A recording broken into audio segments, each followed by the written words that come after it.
Hello. Uh, this topic is going to be about evictions.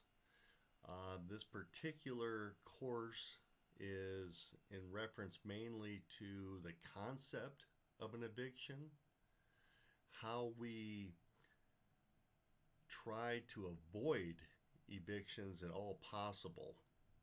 It all starts out when we place a tenant. Now, communication is the key. A lot of tenants, they don't want to let you know if they're having problems, if they can't pay. And life situations happen. The the owner obviously has a mortgage payment most of the time, and they're not late on their payments until after the 15th if it's a mortgage. So they've got a little room to work with. However, there are people that are owners that are strapped that need the funds right away. And they don't have that convenience of, being able to work with people. However, in an eviction, it could really create hardship on the owner, and costs can build up and incur, and it's not in the owner's best interest for us to have an eviction. Um, so, again, where I start out with is the tenant. When I first meet them, I talk to them. I personalize, my services. I let them know that yes, I do work for the landlord. I have a fiduciary responsibility to the owner of the property. However, I'm there for them as well to try to make things as smooth as possible. And we do want to retain, keeping good people. So I let them know right up front that if indeed there is ever a problem that they're having, or they foresee something where they cannot pay rent, to let me know as soon as possible. And I will work with them in order to get them out of the lease if that's what they need and somebody else in, or talk to the owner and see what kind of wiggle room we may have to work with. Now, the new laws, this is 2025 right now, are that we can't start charging late fees until 8 days past when the rent is due. On my leases, I put that the rent is due on the first and late on the second. The late fees are very small now as well, so it's something that we do recover those expenses. Crest PM does, our company, and the reason why is because we're the ones that are inconvenienced as well. We're chasing people down. So we keep that money, and that's in the owner agreement. You will have owners that say, well, I want that. I want that money. They're late, and and at that point you can negotiate that. Or what I say is, that's just part of it. I mean, that's we're the ones chasing people down. It's anytime we have to do more work, then we're going to get paid more. So, anyway, that's probably a whole nother topic within itself. The key is communication.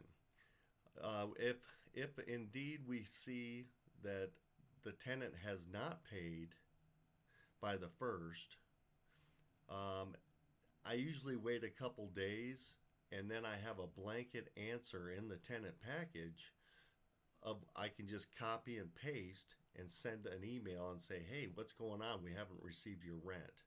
Right now, I've got my bookkeeping department doing that, and then they're CCing me on everything and all of the correspondence between the bookkeeping and the tenant. Now, in reference to their communication with that level, if they don't communicate, then we need to probably start the eviction process.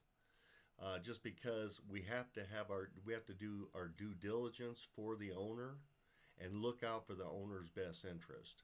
Now, 9 out of 10 times they thought they paid it, they're just late, something happened, and then I give them, extra room as long as they communicate. If they don't communicate, then I let them know that we're going to start the eviction process, and then that's going to cost them more. Now we don't accept any type of a partial payment from a tenant. So if they owe rent for that month and then late fees and any other fees, our portal does not accept partial payments, and that's for a good reason, and that protects us and the owners during an eviction. Because if a tenant pays a partial payment and we accept it in any way, then that will slow up the entire eviction process, and then you have to start all over again. So it's not in the best interest of the tenant to do that. If they can't afford it, then we want to start marketing the property right away. When it comes to the owner, when I first, onboard the property and they hire me, I let them know that we have an insurance available to them as owners that will cover any type of eviction costs. There's a lot of costs involved with an eviction. You've got the posting fee, which is generally $100, and then we use Shedder, our eviction service, for that. Then then they have to file the eviction, and then that costs money. All of this starts adding up. Now, then you have to worry about if the tenant is doing malicious damage to the property.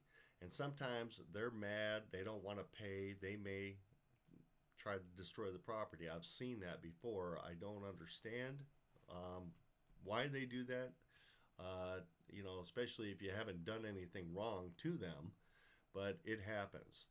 So this insurance is $500 a year right now, and it does protect the landlord from malicious damage, especially if it's a bigger property. There's a lot of damage that can get done. Any type of loss of rent, it covers that as well. The all the eviction process. Now, yes, the owner can sue the tenant for any of those fees. However, their deposit may not cover all of these fees. So this would be out of the landlord's pocket to get this stuff done. And that could really add up. In fact, when we do have to call the sheriff out, and if we have to remove all of the property from the home, then you need to have like 8 different guys to get everything out, because you only have an hour, max 2, based on the size of the home, for that sheriff to be there. And I'm going to go more in detail with that eviction process in another course. But right now, this main topic is just about the concept of eviction, how I try to minimize evictions, and communication really is the key to this.